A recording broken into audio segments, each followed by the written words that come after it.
everyone, this is Lock Lover. If you're a subscriber, welcome back. If you're not, thanks for stopping by and checking out the channel. Today I'm going to attempt to pick a challenge lock by the name of Little Spikey that was pinned up by the Average Picker, also known as R Decline on the lock picking subreddit and the Discord channel, or as I like to call him, the Cardboard Man. Appears to be a hand cut key with some very high cuts, so we're definitely going to have to be lifting the pins up very high. An LSDA cylinder which has a very wide keyway up top, and a 50 thousandths pry bar fits rather loose. So if I have to do any manual counter rotation, that might become a problem. Okay.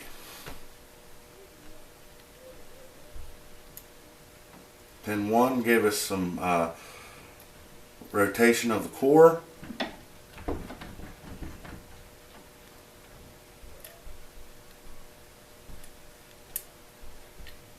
A little more rotation off the core, off of pin 4 it seemed like.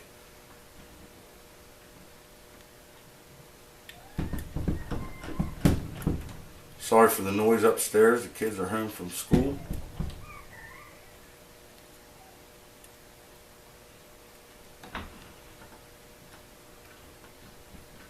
Trying to get underneath the one there. Let's try a different pick.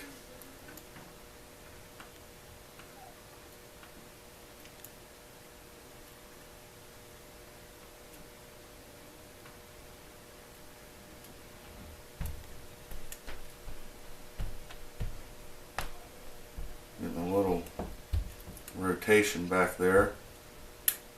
And a little click off of leave pin 3.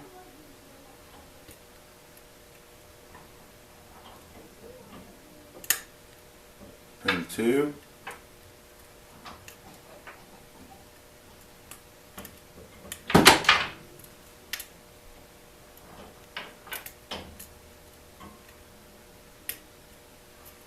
A little more core rotation here. We're in a pretty nice false set.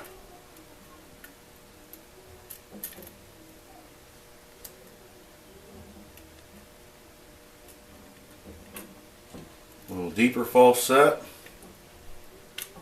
And we're open. Alright. Okay.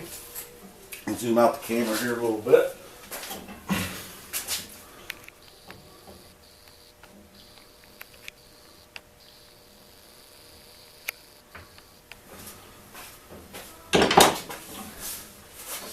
I'm going to reset the lock. We do have a key. Key works just fine. Little hang up there going counter clockwise. So it's definitely a valid challenge lock. Just for a little fun here, we're going to see what we can do. Give him a little cut there. See if I can hold that just right. Taking a little salt here. Rub a little salt into Average Picker's wounds. We're going to do a little bottom of the keyway tension here. Take my octa rake from Sparrows.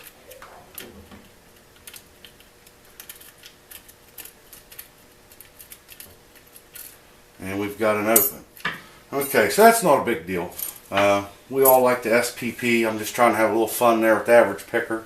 A lot of times you can make a lock really hard for SPP, but a rake will open it right up. Especially with a key with real high cuts like this, it's real easy to mimic a key with the rake. Okay. Let me zoom back out a little further here, all joking aside. It was a very fun challenge lock, and let's get it open and see what Decline's got in here for us. I know he says we need to use a shim, so I have that ready.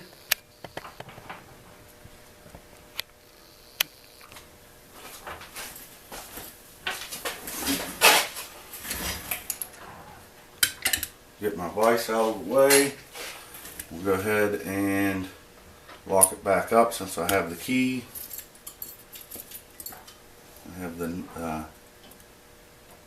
castle tight nut here on the back, which I don't have a tool for.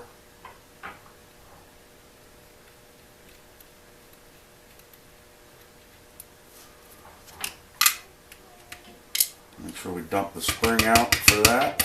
We don't lose that in the process. I want to zoom in a little bit for you guys. Oops, wrong direction. Make sure I get my camera here down for you. Okay, let's find our salt-laden key here. Go ahead and open it up and take a shim here. And get that shim in there.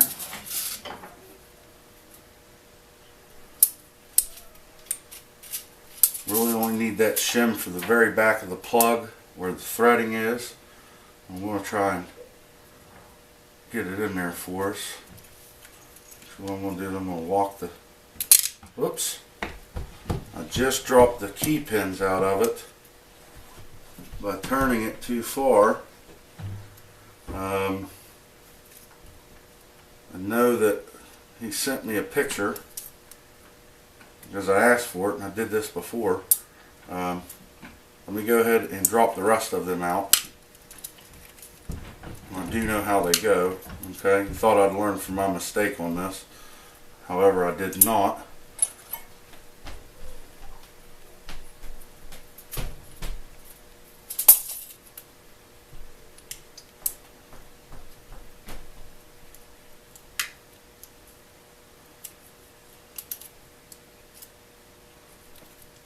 See if we can get the drivers out here without having too much of a problem.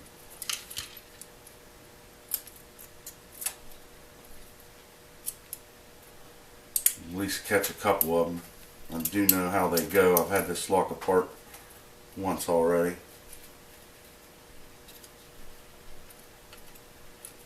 Sorry about that decline.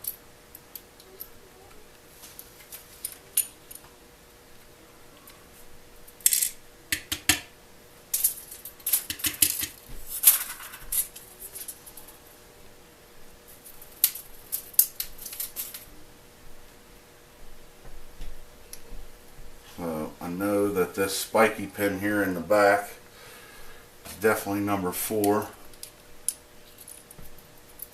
So let's get him out.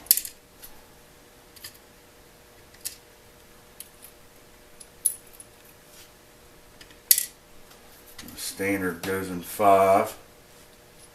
Go ahead and drop their springs out. See if I can set this back up for you guys real quick. Doesn't appear to be any Bible modifications.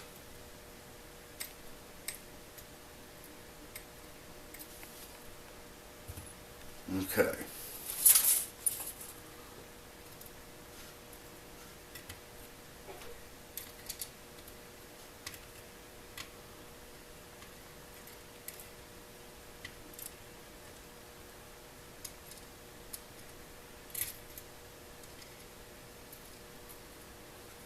Take our core here.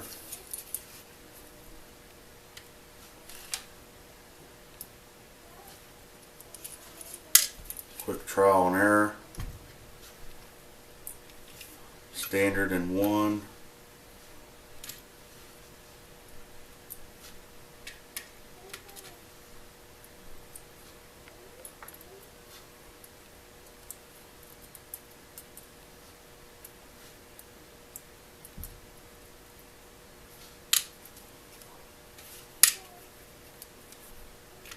Standard in 4.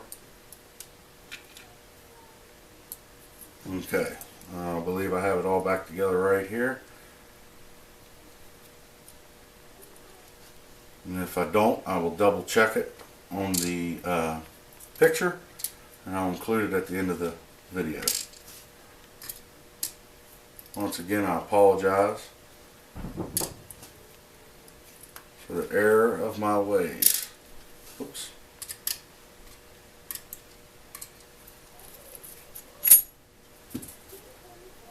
The core appears to be unmodified. Let me get you guys a close-up of the pin.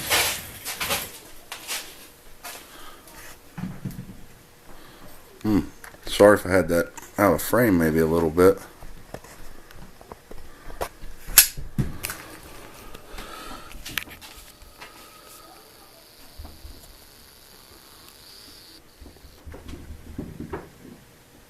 There we go. And the name of the lock is Little Spikey. And as you can see, this key pin, or driver pin 4, is tapered down, and driver pin 2 is tapered down, but it also acts like a spool and a serrated driver. So as you set these pins, or at least you think you have them set, they drop back down kind of like a T-pin. That would explain the gradual false set that I was getting. Each time I would lift these two pins up, I'd get a little bit more of a false set. This spool here has a cut in it. Let me try to get a better picture. Makes it kind of act like a serrated. This key pin here has 2 cuts in it to make it act like a serrated. This here is sort of spooly. This here is almost like a barrel if it was cut a little bit more on a taper, but it's still like a spool and a standard. All in all, is a very fun lock. Also apologize once again for the gutting. It happens to all of us from time to time. Like I said, if I don't have the key pins in order, because I believe these two, actually these 3, appear to be about the same length. If I don't have those in the correct order, I will include the picture that Decline provided me to make sure that I put the lock back together in the correct way. Alright, thanks for stopping by and checking out the video and seeing my horrible gutting skills. Thank you.